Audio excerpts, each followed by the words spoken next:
So, here we go. First, an axis for health, life expectancy, from 25 years to 75 years.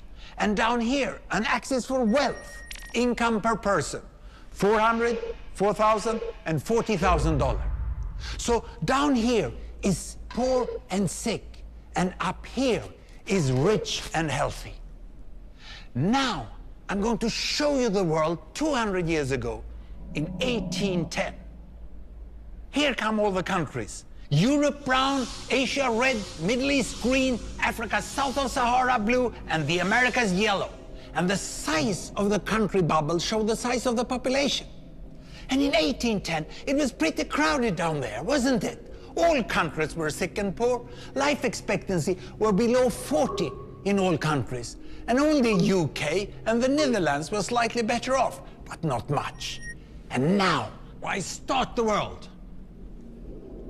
The Industrial Revolution makes countries in Europe and elsewhere move away from the rest.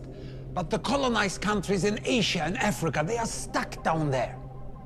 And eventually, the Western countries get healthier and healthier. And now we slow down to show the impact of the First World War and the Spanish flu epidemic. What a catastrophe! And now I speed up through the 1920s and the 1930s. And in spite of the Great Depression, Western countries forge on towards greater wealth and health. Japan and some others try to follow, but most countries stay down here. Now, after the tragedies of the Second World War, we stop a bit to look at the world in 1948. 1948 was a great year. But look what is about to happen. Here we go again.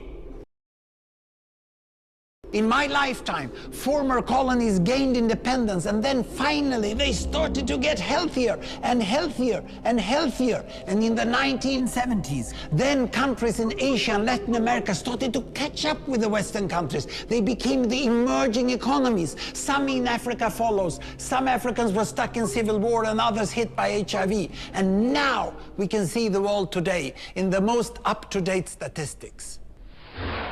And yet, despite the enormous disparities today, we have seen 200 years of remarkable progress. That huge historical gap between the West and the rest is now closing. We have become an entirely new converging world.